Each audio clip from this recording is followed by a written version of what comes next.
ये वो जहाज था जिस पर पूरी एविएशन इंडस्ट्री को बहुत फख्र था। इसको बनाने में कई साल लग गए और ये बिना किसी खास मसले के 30 सालों से भी ज्यादा अरसे तक सर्विस में रहा। ये दुनिया का पहला और आखिरी सुपरसोनिक पैसेंजर एयरक्राफ्ट मॉडल था, जिसको आज हम कॉन्कोर्ड के नाम से जानते हैं। सुपरसोनिक यानी ये साउंड की स्पीड से भी तेज रफ्तार से उड़कर पैसेंजर्स को सिर्फ 3.5 घंटे में अटलांटिक ओशन क्रॉस करवा देता था। लेकिन दुनिया देखती ही रह गई जब 25 जुलाई 2000 वाले दिन सिर्फ 121 सेकंड्स इसकी 30 साल की सर्विस पर हावी हो गए और इस जहाज के मॉडल को हमेशा हमेशा के लिए डिसकंटिन्यू करना पड़ गया। टेक ऑफ से पहले एयरक्राफ्ट में किसी किस्म का कोई मसला नहीं था, लेकिन क्रैश के बाद जब इन्वेस्टिगेशन हुई तो पेंसिल जितनी छोटी सी मेटल स्ट्रिप को कसूरवार ठहराया गया। पर आखिर कैसे? एक छोटी सी मेटल स्ट्रिप 1,10,000 किलो के जहाज को कैसे ले डूबी और आखिर इसके बाद कॉन्कोर्ड को हमेशा हमेशा के लिए डिसकंटिन्यू क्यों कर दिया? ये दास्तान है एयर फ्रांस फ्लाइट 4590 की, जिसको पेरिस के शार्ल डी गॉल एयरपोर्ट से न्यूयॉर्क में जॉन एफ कैनेडी एयरपोर्ट तक जाना था। इसमें टोटल 100 पैसेंजर्स, 6 कैबिन क्रू और 3 पायलट्स मौजूद थे।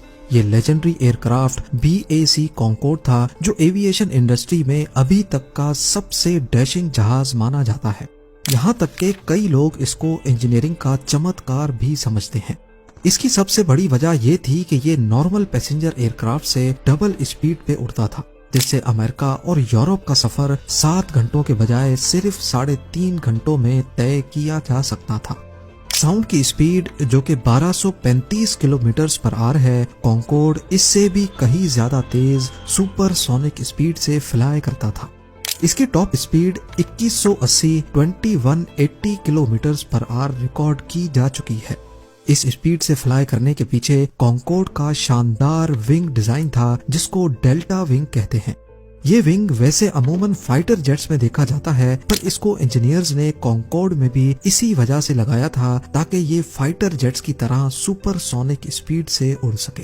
पर इस डेल्टा विंग के साथ प्रॉब्लम ये है कि इसको टेक ऑफ के लिए बहुत ज्यादा स्पीड चाहिए। ना सिर्फ स्पीड बल्कि जहाज का एंगल ऑफ अटैक भी। एंगल ऑफ अटैक यानी जिस वक्त जहाज की नोज टेक ऑफ के लिए ऊपर की तरफ उठती है। कंपैरिजन के लिए देखा जाए तो एक नॉर्मल पैसेंजर प्लेन के टेक ऑफ में एंगल ऑफ अटैक काफी कम होता है, जबकि कॉन्कोर्ड में एंगल ऑफ अटैक इतना ज्यादा होता है कि पायलट को आगे रनवे नजर नहीं आता। यही वजह है कि कॉन्कोर्ड की नोज को फ्लेक्सिबल रखा गया है, जिसको टेक ऑफ के वक्त नीचे कर दिया जाता था ताकि पायलट को आगे सब कुछ दिखाई दे सके। एंगल ऑफ अटैक से हटकर स्पीड की बात की जाए तो बोइंग 737 का टेक ऑफ 140 नॉट्स या फिर 160 किलोमीटर पर आवर पे हो जाता है। वहीं कॉन्कोर्ड को टेक ऑफ के लिए 200 नॉट्स तक स्पीड गेन करनी पड़ती है, जो कि 230 किलोमीटर पर आवर बनती है। इतनी ज्यादा स्पीड की वजह से कॉन्कोर्ड के टायर्स पे हद से ज्यादा प्रेशर पड़ता था और कई इंसिडेंट्स में इनके टायर बर्स्ट भी हो जाते थे। अपने 30 साल की सर्विस में 57 मर्तबा कॉन्कोर्ड के टायर बर्स्ट रिकॉर्ड किए गए, लेकिन इनमें कोई खास नुकसान नहीं हुआ। अब क्योंकि ये टायर बहुत तेज स्पीड में बर्स्ट होते थे, इसी वजह से टायर के टुकड़े ऊपर विंग पर भी गोली की स्पीड से लगते थे, जिससे विंग पंचर होने का खतरा रहता था। और क्योंकि दूसरे एयरक्राफ्ट्स की तरह फ्यूल कॉन्कोर्ड के विंग्स में ही स्टोर होता है, कोई मामूली टायर बर्स्ट फ्यूल लीकेज की वजह ना बने, इसीलिए इंजीनियर्स ने कॉन्कोर्ड के शुरुआती मॉडल्स में ही इसके लैंडिंग गियर में कुछ चेंजेस की और टायर को ज्यादा मजबूत बना दिया। इन चेंजेस की वजह से कॉन्कोर्ड के टायर बर्स्ट का मसला काफी हद तक सॉल्व हो चुका था। इतनी टेक्निकल इंफॉर्मेशन एयर फ्रांस 4590 के इस हादसे को समझने के लिए काफी है। 25 जुलाई 2000 को दोपहर के 2:35 पे एयर फ्रांस फ्लाइट 4590 डिपार्चर के लिए बिल्कुल तैयार थी। दोनों पायलट्स और एक फ्लाइट इंजीनियर सब के सब काफी एक्सपीरियंस थे। पैसेंजर बोर्डिंग के बाद उन्होंने टावर से रनवे पर जाने की परमिशन मांगी। पेरिस के एयरपोर्ट पे 2 रनवेज हैं, 26R और 26L। 26R लंबा रनवे है और कॉन्कोर्ड को भी टेक ऑफ के लिए लंबा रनवे ही चाहिए था। लिहाजा कंट्रोल टावर ने उनको 26R तक जाने की परमिशन दे दी।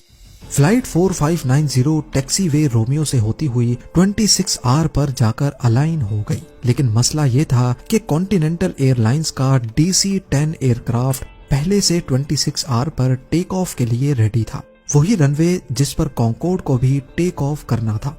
पहले DC-10 को टेक ऑफ करना था और उसके बाद एयर फ्रांस के कॉन्कोर्ड की बारी आनी थी। इस दौरान कॉन्कोर्ड के कैप्टन ने फ्लाइट चेक्स किए, जो कि टेक ऑफ से पहले एक नॉर्मल प्रोसीजर होता है। इन फ्लाइट चेक्स में दोबारा से जहाज के वेट और फ्यूल का जायजा लिया जाता है, क्योंकि इसी पर जहाज का टेक ऑफ डिपेंड करता है।